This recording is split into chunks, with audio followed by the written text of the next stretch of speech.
Hi everyone. My purpose today in doing this video is to help you out in the review of the 8 articles and hopefully pull all this together for you. So the first thing I want to remind you is as you go through the second review of 8 articles, this paper is at this time, it will be the second portion of your paper, but do not add it to the first portion.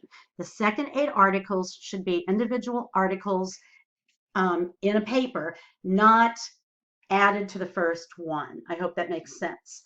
So one of the things that you have to remember is that the articles need to be within the last 5 years.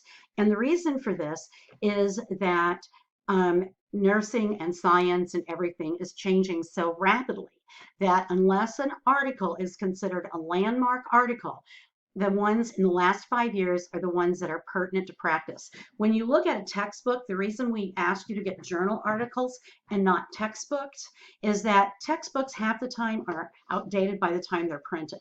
Articles, their time to publication are a little quicker and they are peer reviewed. That is why we are asking you to go to the nursing journals.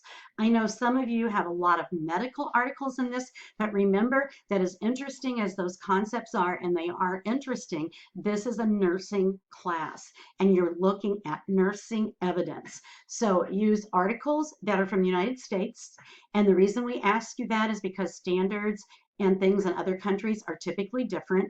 I do think that there are probably some things from Great Britain and Canada that are very applicable to the United States. And if you have already utilized articles that weren't from the US, that is okay. However, going forward, please do not do that. And remember, last 5 years, peer-reviewed journal and US articles as you go forward for every paper that you write while you're pursuing your BSN.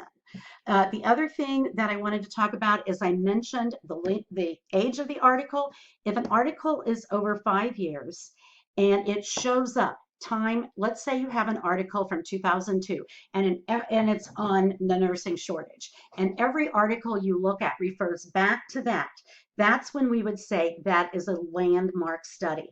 And the main one I can think about was that there was a researcher, Linda Aiken, Aiken, who did a landmark article in 2002, and it was first published in the New England Journal of Medicine and then in subsequent journals about how there were 2 things that she wrote on that were landmark. One was that BSN patients had better outcomes, and the other one was that nurse to patient ratio impacted outcomes. So those, whenever you look at nursing shortage, you will probably see that, and it's called seminal or landmark.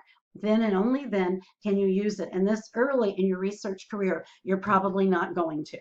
So now getting to what you want to know is, what is my paper supposed to be on? Okay, when you did the outline and what Dr. Whittington talked about as themes was actually what the APA manual referred to as headings. So the idea was to put the outline out there, and we asked you for 3 themes or headings, and to find articles that fit into those 3 themes. Some of you tried to take articles and make those 3 themes fit for everything, but that's not what we wanted you to do.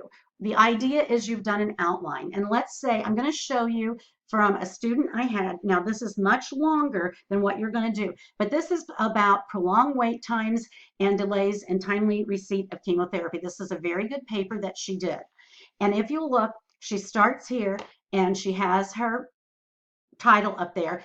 Don't look at the APA because I corrected APA. I just want you to get the idea.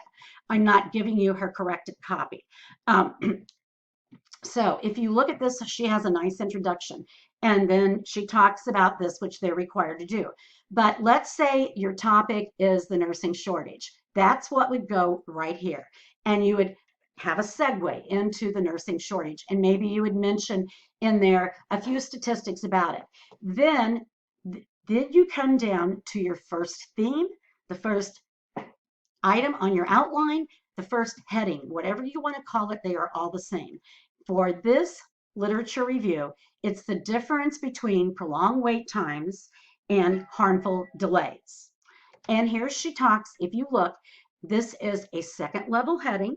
So it is flush to the left, and these are on page 62 of the APA manual if you want to look at them. This is also a theme that she is looking for in the literature. So what she says here is during this literature review, the search terms were cross-referenced. While they're often used interchangeably, the literature suggests they are not synonymous. And then she goes on to explain. And if you'll notice, she has one article here that gives a bit of information about prolonged wait times. And then she has another article here that talks about harmful delays. Then her next theme is reasons for this. She has numerous references throughout this that pertains to that.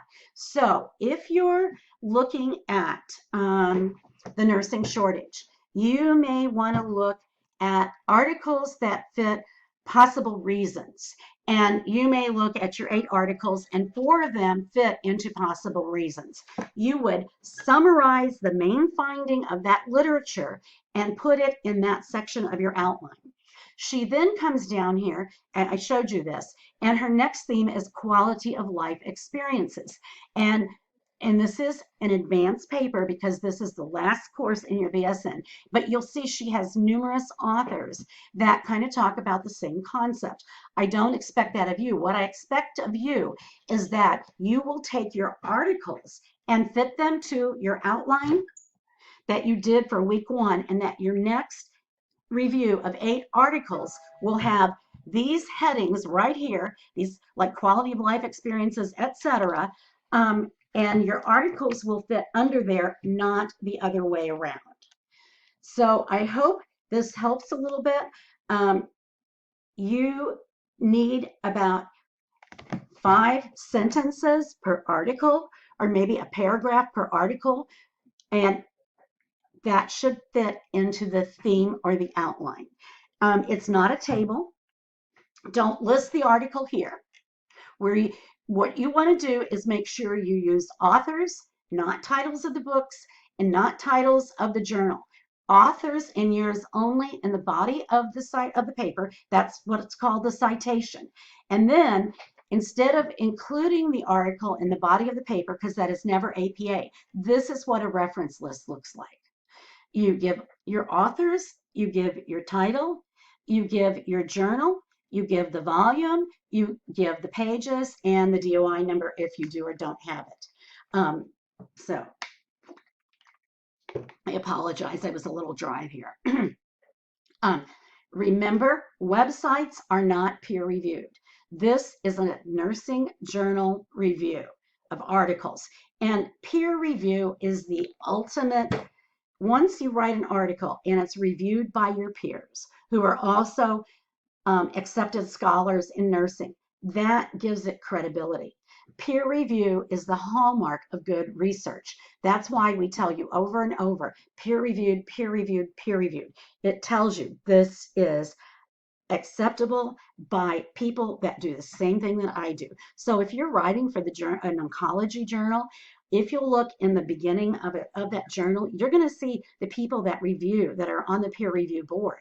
And those are going to be people who have practiced in oncology. You're not going to have a surgical nurse who does maybe bariatric surgery reviewing for an oncology journal. These are going to be oncology nurses who have established practice in their field. That's why you need to get these articles from the library, because the library will mostly have peer-reviewed journals. I hope this helps. If it's created more questions, please email me, text me. I tend to respond to texts faster than I do email, but please tell me who you are and what class you're taking, because I am teaching more than one. If you have any questions, that's why I'm available. I have made this assignment due on Wednesday instead of Sunday in order to give you more time, hopefully, to work this out. Thank you.